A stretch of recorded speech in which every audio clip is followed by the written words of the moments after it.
Magandang araw mga kanemso at narito tayo ngayon para tunghayan ang simula ng symposium tungkol sa wastong pagtatapon ng basura na hatid sa atin Miss Guzman. Miss Guzman, nariyan ka ba? Pasok! Magandang araw din, Cleanford Layahin. Dito sa NIMSO Gymnasium, ramdam na ang kalagayan ng ating tatalakayin. Dagsa ang mga estudyante, guro at mga eksperto.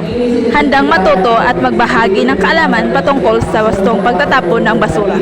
Ano ang mga nakikita ng mong highlights dyan sa field? Marami, Cleanford. Nakita ko ang dedikasyon ng mga tagapagsalita at pagbabahagi ng kanilang kaalaman. May mga interactive activities din na nagpapamalas ng kahalagahan ng bawat isa sa pagpapanatili ng kalinisan ng ating kapaligiran. Kakausapin ko sana ang ilan sa kanila para malaman ang kanilang mga inaasahan.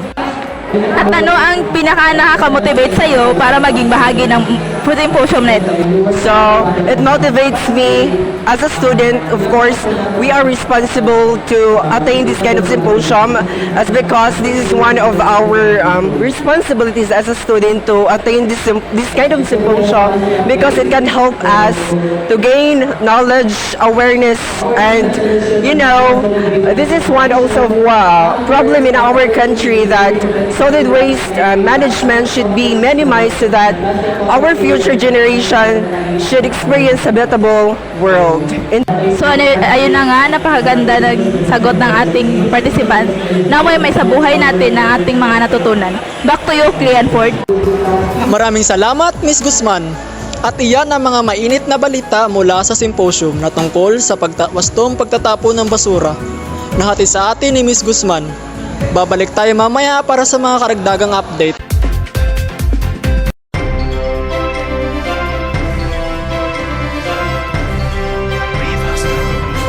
Magandang araw mga kanemso, ako si Divine Dumalagan at ito ang iyong araw-araw na ulat panahon dito sa Balitang NEMSU. Alamin natin kung ano ang lagay ng panahon para sa araw na ito.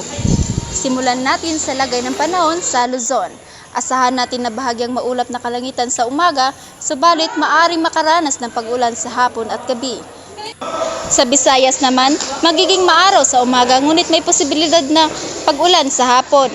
Para naman sa Mindanao, asahan ang maulap na kalangitan at may kasamang mahinang pag-ulan. Lalo na sa bahagi ng Surigao del Sur, mag-ingat po tayong lahat sa posibleng pagbaha. At yan ang ating ulat panahon para sa araw na ito. Ako si Divine Dumalagan at laging tandaan, ang buhay ay de carrera.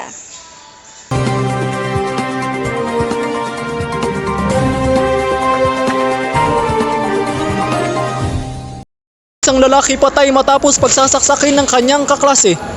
Nang dahil lamang sa selos, ang biktima ay nagtamo ng 6 na saksak sa iba't ibang bahagi ng katawan. Ang pangyayaring iyan ay sa pool ng CCTV.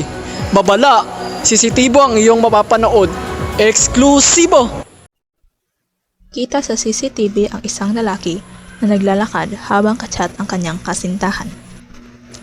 At sa kabilang banda, hindi niya namalayan na sinusundan na pala siya ng suspect. Agad siyang pinagsasaksak ng maraming beses hanggang sa mapadapa ito. At dali-daling tumakas ang suspect. At agad namang sumuko ang suspect. Ang suspect ay tumangging magbigay ng panayam. Sa ginawa mo? Bakit mo nagawa yun? Pansamantalang nakakulong ngayon ang suspect sa Tagbina Police Station. Nahaharap sa kasong frustrated murder. Ito ang Kanimso, Jean R. Guzman para sa Balitang NEMSU.